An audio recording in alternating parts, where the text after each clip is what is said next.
ಮಾಡಿದಾರೆ ಅಂದ್ರೆ ಒಬ್ಬರು ಬಿಜೆಪಿಯ ಮುಖಂಡರುಗಳು ಏನ್ ಭಯ ಇದೆ? ಏನ್ ಭಯ ಏನಿದೆ? ಎದುರು ಭಯ ಇದೆ ಇವರಿಗೆ? ಈ ತರ ವಿಚಾರಗಳು ಮಾತನಾಡಬಾರ್ದು. ಈ ತರ ವಿಚಾರ ಮಾಡಿಬಿಟ್ರೆ ಎಲ್ಲ ಮುಸಲ್ಮಾನ, ಪಾಕಿಸ್ತಾನ, ಬಾಂಗ್ಲಾದೇಶ, ಅಫ್ಘಾನಿಸ್ತಾನ ಇದೇ ಇರೋದು. ಹಿಂಗೆ ಬೇರೆ ಏನಿದೆ ದೇಶದಲ್ಲಿ ನಡೆಯೋದು? ಈಗ ಬಾಂಗ್ಲಾದೇಶ ವಿಚಾರ ಮಾತನಾಡ್ತಾರೆ. ಕಳೆದ 10 ವರ್ಷದಿಂದ ಬಾಂಗ್ಲಾದೇಶದಲ್ಲಿ ಎಷ್ಟು ವಾರ ಕಳಿಸಿದ್ದಾರೆ? ಪಾರ್ಲಿಮೆಂಟ್ ಡಾಟಾ ಇದೆ. 2,500 3,000 ಜನಕ್ಕೆ ಹೊರ ಕಳಿಸಿದ್ದಾರೆ.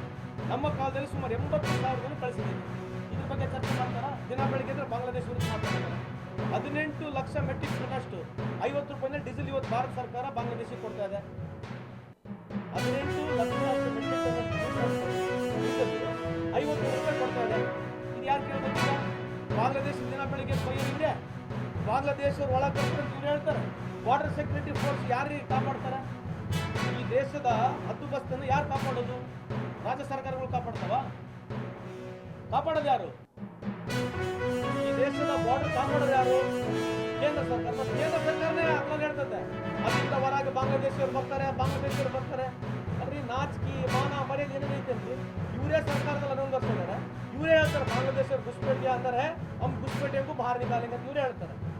ಮತ್ತೆ ಯಾರು ರಾಜಕೀಯದಲ್ಲಿ ಸೇರ್ಕೊಂಡು ಅಭಿವೃದ್ಧಿಯಿಂದ ನಮ್ಮನ್ನ ವಂಚಿತರನ್ನಾಗಿ ಮಾಡ್ತಾ ಇದೆ. ತಮ್ಮ ಜಗಳ, ನಾ ಮುಖ್ಯಮಂತ್ರಿ ಆಗಬೇಕು, ಅವರು ದುಡ್ಡು ಕೊಡಿಸೋದು. ಡಿಕೆ ಅವ್ರ ಹತ್ರ ಅಂತೂ ಸಾಕಷ್ಟು ದುಡ್ಡು ಐತಿ. ಅವ್ರು ಹೆಂಗೆ ದುಡ್ಡು ಮಾಡ್ಯಾರ ಅನ್ನೋದಂತೂ ನಿಮಗೆಲ್ಲರಿಗೂ ಗೊತ್ತದ. ಇವರು ದುಡ್ಡು ಮಾಡೋದು, ಇವರು ಎಲ್ಲರಿಗೆ ಕೊಡೋದು. ಈ ದಂಧ ಚಾಲೂ ಆಗೈತಿ. ಹೈಕಮಾಂಡಿಗೆ ತುಂಬದ ಅದೇನು ಹೈಕಮಾಂಡು ಏನು ಲೋ ಕಮಾಂಡು? ನಮ್ಮ ಆರ್ ಅಶೋಕ್ ಅವ್ರು ಹೇಳ್ಯಾರ, ದಿಲ್ಲಿಯೊಳಗೆ ಹೈಕಮಾಂಡೇ ಇಲ್ಲ. ಯಾಕಂದ್ರೆ ಸಿದ್ದರಾಮಯ್ಯನವ್ರ ಮಗನ ಹೈಕಮಾಂಡ್ ಆಗಿಬಿಟ್ಟಾರ ಇವತ್ತಿನ ದಿನ.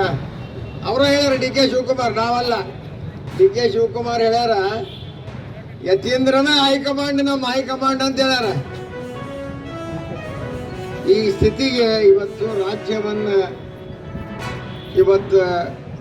ಭ್ರಷ್ಟಾಚಾರದ ಒಂದು ಕರ್ಮಕಾಂಡಕ್ಕೆ ರಾಜ್ಯವನ್ನು ತಳ್ಳಿ ಕರ್ನಾಟಕದ ಕರ್ಮ ಅಂತ ನಾನು ಭಾವಿಸ್ತೀನಿ. ಅದಕ್ಕೆ ಇನ್ನೂ ಭಾಳ ಮಾತನಾಡೋರು